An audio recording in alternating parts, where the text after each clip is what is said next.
I grew up definitely in an environment where my mother went to work and I saw her putting on her makeup and going to work, but I also saw her coming home and taking off that makeup. And I saw her being around us as children, makeup-free, carefree. You know, I could see the manufactured look, the manicured look, and I could see the very real look. Hi guys, I'm Soha, and I'm here today with Grazia for Dove's Change the Compliment campaign.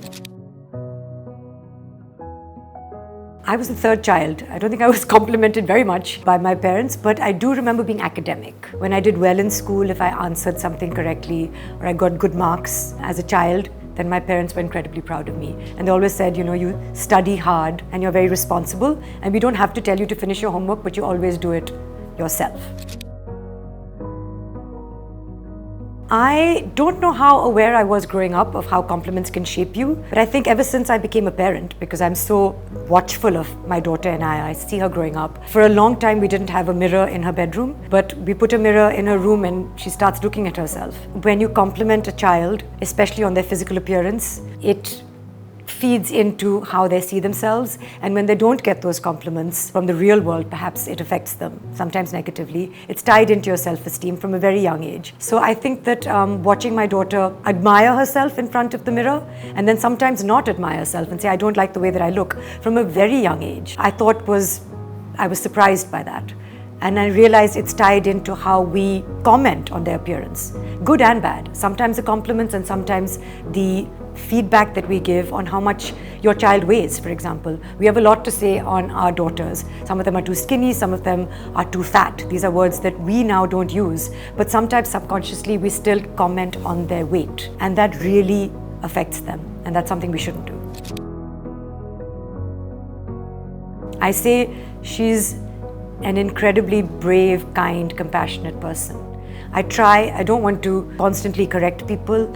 I accept compliments on her behalf, but I try and shift the focus of what is amazing about her to something that is intrinsic to her qualities that come from within, of which she has so many. So I say she's, thank you. I love that she's so kind to animals. I think my heart will break the first time she kills a mosquito, because that day will come, but it's not happening anytime soon. So I try and take the conversation away to things that we're really proud, of her. There has certainly been a learning process, and it's been gradual.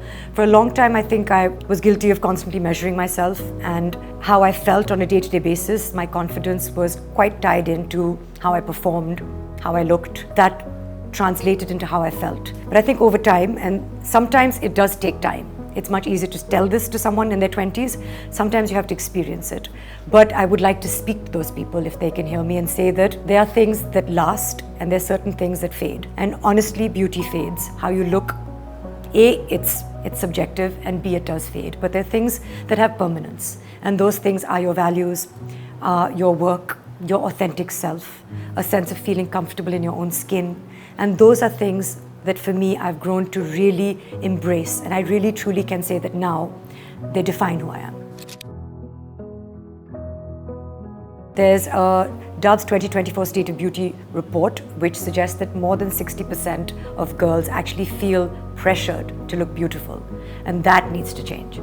As a parent to a daughter, Dove's Change the Compliment campaign is hugely personal to me, because it's not just about what I'm telling my daughter at bedtime. It's what the world is telling her.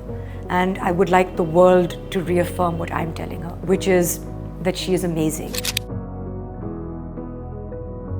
I think every parent looks at their child and sees something that is beautiful and precious. It's interesting that the education also comes from my daughter, not just from Kunal and myself.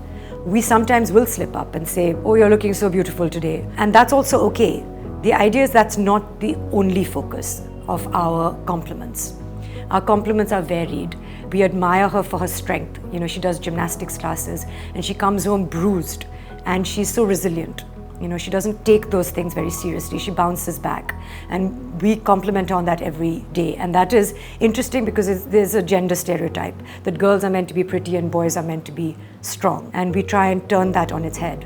But sometimes when we don't, she reminds us, because I'm very happy this is an education she's getting at her school as well, where we don't comment on people's physical appearances. There's many other things that we can talk about.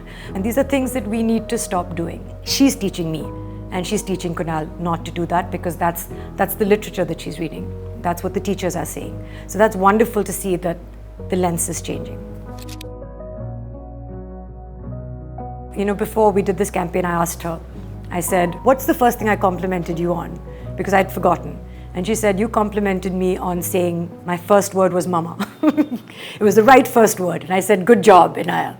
And of course, we joked about that. If Inaya was to remember one compliment for life, I would like her to remember every time that we've complimented her on being her authentic self. Because it's very hard, I think, sometimes to first identify what it is that you are or want, and then to express that. And every time she's done that, we've said, that's amazing. So I feel like to change the lens away from how she looks to who she is what we compliment her for and what I hope she remembers. And therefore, I would encourage everyone out there to just change the focus away from looks, change the compliment.